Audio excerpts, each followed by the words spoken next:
नमस्कार, मैं Bhimrao Lonare IBM TV9 news और WH न्यूज़ में मैं आपका स्वागत करता हूँ।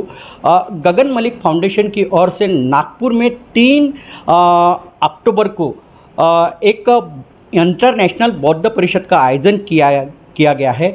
क्या मकसद है ये बौद्ध परिषद लेने का, हम उन्हीं से जानेंगे। गगन मलिक सर, आपका सबसे पहले तो बहुत बहुत स्वागत है इस भीम नगरी में, जहाँ पे डॉक्टर बाबा साहब अम्बेडकर जी ने बौद्ध धम्म की दीक्षा ली थी। आप इसी पावन भूमि पर आपका अंतर्राष्ट्रीय बौद्ध परिषद ले रहे हो, क्या मकसद है इसका?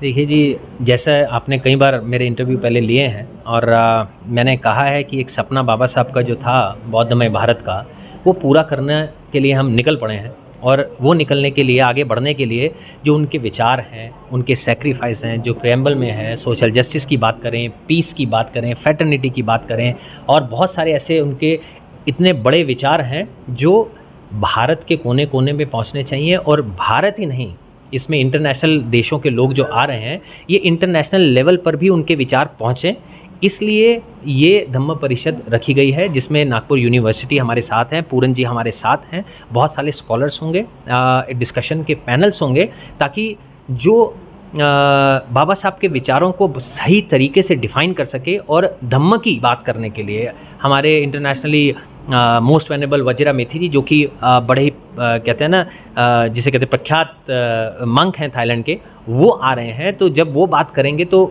मॉडर्न दुनिया में उन विचारों को हम कैसे ला सकते हैं, स्पेशली यंगस्टर्स के लिए, वो भी वहाँ पर आपस में डिस्कशन किया जाएगा। और कोशिश की जाएगी कि जितने भी हमारी बुद्धिस्ट ऑर्गेनाइजेशंस हैं, बुद्धिस्ट उपासक उपासिकाएं हैं, मंक्स हैं, सबको एक साथ जोड़ा जाए और एक ही प्लेटफॉर्म पे सबको लाया जाए, ताकि बुद्धिज़्म का प्रचार प्रसार, बुद्धिज़्म को लेकर काम अच्छे से किया जा सके। और ये मैं बार बार एक बात बोलता हूँ, जब मैं बुद्धिज़्म की बात करता हूँ तो आपको एक अच्छा इंसान बनने का मौका देने की बात करता हूँ। कोशिश करता हूँ कि एक अच्छा ह्यूमन बीइंग आप बन सकें, इंस्टेड ऑफ रिलीजन की बात करते हो कि आप ये बदलें या बुद्धिस्ट बन जाएं, ऐसे करेंगे नहीं। ये बुद्धिज़्म एक ऐसा जीने का तरीका है जो आपको एक अच्छा इंसान बनाता है। तो ये धम्म परिषद इन कोलैबोरेशन नागपुर यूनिवर्सिटी जी के साथ, इंटरनेशनल जो हमारे बुद्धिस्ट नीरज जी भी हमारे साथ हैं, इंटरनेशनल बुद्धिस्ट यूनिवर्सिटी, जो वो लोग भी हमारे साथ हैं, उनको साथ में जोड़कर इसीलिए किया जाए। और बहुत बड़े बड़े लोग इसमें हिस्सा ले रहे हैं। और जिस तरीके से हम आगे बढ़ रहे हैं, जैसे बुद्ध और बुद्ध के विचार मूर्तियों के रूप में और धम्म के रूप में भारत में आने शुरू हो गए हैं, और बाबा साहब की मूर्ति जो 12 दिसंबर को वियतनाम में लगने जा रही है, उनके विचार यहाँ से बाहर जाने शुरू हो गए हैं। तो आज नहीं तो कल मुझे लगता है कि वो सूरज मैं ज़रूर देखूंगा मरने से पहले, कि जब आपको लगेगा कि वाकई में भारत एक बड़ी अच्छे स्पीड के साथ बौद्ध में भारत की ओर बढ़ चुका है। सर, ये आपके फाउंडेशन के साथ युवा भी काफ़ी जुड़ रहे हैं, और बौद्ध धम्म का जो प्रचार प्रसार जो होना है, वो जिस ढंग से होना चाहिए देश में नहीं हो रहा, हमारे भारत देश में नहीं हो रहा है। आपके माध्यम से विदेशों में तो जा रहा है, लेकिन जो यहाँ पे जहाँ बौद्ध धम्म का जहाँ से पैदा हुआ है वहीं पे नहीं हो पा रहा है, क्या कारण है इसका? उसका कारण यही है कि हम बटे हुए हैं। जिस दिन सारे विचार बदलेंगे, जैसे हर बुद्धिस्ट के मन में जब बाबा साहब की हम बात करते हैं ना, तो मैं सुनता हूँ, तो हर एक के लिए पर्सनल एक सेटअप है कि मेरे बाबा साहब। जिस दिन ये समझ में आ जाएगा कि जैसे बाबा साहब हर एक के अपने हैं, ऐसे बुद्धिज़्म भी सबका अपना है, कोई अलग अलग बटे हुए नहीं हैं। जिस दिन एक हो जाएंगे तो आप ये समझ लीजिए, उस दिन हम वापस उस पोजीशन पे आ जाएंगे कि ये बौद्धमय भारत फिर बनने की कगार पर आना शुरू हो जाएगा। अभी एकता की कमी है, लेकिन उस पर हम काम कर रहे हैं। क्या है कि एक प्रॉपर प्लानिंग की ज़रूरत है। जैसे एक प्रॉपर प्लानिंग हो गई, एक भिक्खू महासंघ एक बड़ी बन गई, और इंटरनेशनल जितने भी देश हैं उनके साथ एफिलिएशन हो गया, उपासकों को उनकी ड्यूटी बता दी गई, मंक्स सही मार्गदाता बन गए, तो मुझे लगता है कि फिर हम सही दिशा में हैं और बहुत सारी चीज़ें ठीक हो जाएंगी। सर, एक और मेरा एक लास्ट सवाल है। एक और देश के जो नेता लोग हैं, जो सत्ताधारी है, वो एक और हिंदू राष्ट्र की ओर चल रहे हैं और हम बौद्ध राष्ट्र बनाने की ओर चल रहे हैं। क्या लगता है आपको, क्या किस प्रकार से आप संघर्ष करोगे? देखो, मैं उन चीज़ों में जाना नहीं चाहता। उसका कारण मैं आपको बता देता हूँ। मैं बार बार, मैंने इसलिए इससे पहले प्रश्न के उत्तर आपको मैंने मैं बात करता हूँ कि आपको एक अच्छा इंसान बनाने की, है ना। मैं बात ये नहीं करता कि आप बौद्ध राष्ट्र बनाऊंगा, मैं हिंदू राष्ट्र का ज़्यादा हो रहा है या मुस्लिम ज़्यादा हो रहे हैं, वो मेरा काम ही नहीं है। मेरा काम है एक अच्छा इंसान बुद्ध के विचारों को अपने जीवन में लाके कैसे बनाया जाता है, वो हमारा विचार है। और इस बात की मैं गारंटी ज़रूर करता हूँ कि आप जो बुद्ध के विचार हैं, आप हिंदू हैं, मुस्लिम हैं, सिख हैं, ईसाई हैं, कोई भी हैं, आप बुद्ध के विचारों को अपने जीवन में ले आइए, आप एक बेहतर इंसान बनेंगे, इस बात की मेरी गारंटी है और वही मैं चाहता हूँ होना। देश के नागरिकों को क्या संदेश देना चाहोगे बौद्ध धम्म के प्रति?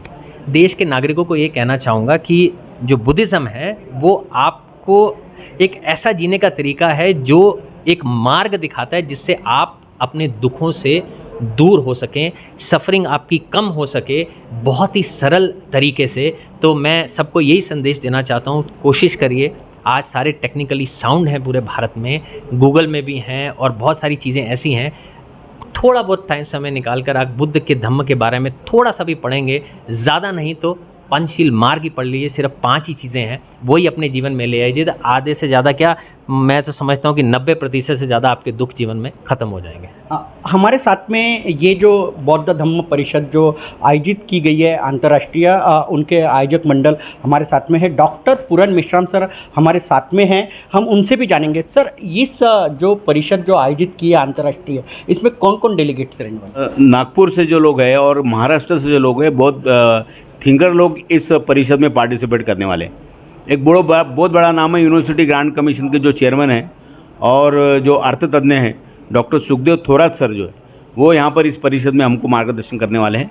दूसरे एक NS गजबे साहब को हमने आमंत्रित किया है, जो सागर यूनिवर्सिटी के रिटायर्ड वाइस चांसलर है, वो भी यहाँ पर मार्गदर्शन करने वाले हैं। डॉक्टर वेद प्रकाश मिश्रा जी है, डॉक्टर रूपाताई बोदी है, इन लोगों को भी हमने यहाँ पर मार्गदर्शन करने बुलाया।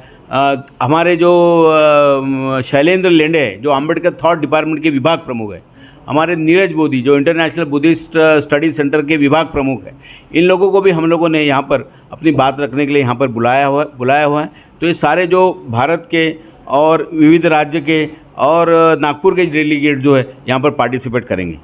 सर, थाईलैंड से कौन कौन लोग आने वाले हैं? जैसे मैंने बताया कि मोस्ट वेनेबल हैं चिंगराई से मोस्ट वेनेबल वचिरा मेथी, जो कि बहुत ही विख्यात, जिसे कहते हैं ना कि एक नाम है थाईलैंड का, बहुत बड़े बौद्ध भिक्षु हैं, वो इसके इनॉग्रल स्पीकर रहेंगे। डॉक्टर पोंगसाक तंगकाना है, जो कि एक निर्वाणा फाउंडेशन के चेयरपर्सन हैं और एक स्पिरिचुअल स्पीकर हैं बहुत फेमस थाईलैंड के, वो इसमें की नोट स्पीकर रहने वाले हैं। और माइकल ली जो हैं एक फेंग शुई मास्टर हैं, जो जर्मनी से आ रहे हैं। और उसके अलावा एक खुनपै करके हैं, वो एक काउंसिल जनरल भी हैं एक देश की, और वैसे थाई हैं, वो भी आ रही हैं। और ऐसे बहुत सारे एक बड़े बड़े नाम हैं जो स्पीकर्स हैं। कैप्टन नटकिट हैं, जो कि हमारे फाउंडेशन के साथ भी जुड़े हुए हैं, वो भी धम्म का कार्य कर रहे हैं बहुत अच्छे तरीके से, वो भी सामने आने वाले हैं। तो ऐसे अच्छे स्पीकर्स और अच्छे लोग आपको वहाँ देखने को मिलेंगे। निश्चित ही अंतर्राष्ट्रीय बौद्ध परिषद का आयोजन नागपुर में 3 अक्टूबर को गगन फाउंडेशन की ओर से किया गया है। और हमारे को ये गगन फाउंडेशन के जो सर्वे है गगन मलिक सर ने इसकी जानकारी हमें दी है, और डॉक्टर पूरन मेश्राम सर ने भी इसकी जानकारी दी है। और इसमें इस बौद्ध परिषद में कुछ ठहराव पास किया जाएगा और भारत पूरी तरह बौद्ध में कैसी होगा, इस बारे में भी इस परिषद में विचार किया जाएगा। और देश को भारत बौद्ध में करने का संकल्प इस परिषद के माध्यम से लिया जाएगा, ऐसी गगन मलिक सर ने और पूरन मेश्राम सर ने बताया है। तो आप देखते रहिए IBM TV 9 news WH news. हमारे चैनल को लाइक करें, सब्सक्राइब करें, आइकॉन बेल बटन दबाना न भूलें। धन्यवाद, नमस्कार, जय हिंद, जय भीम।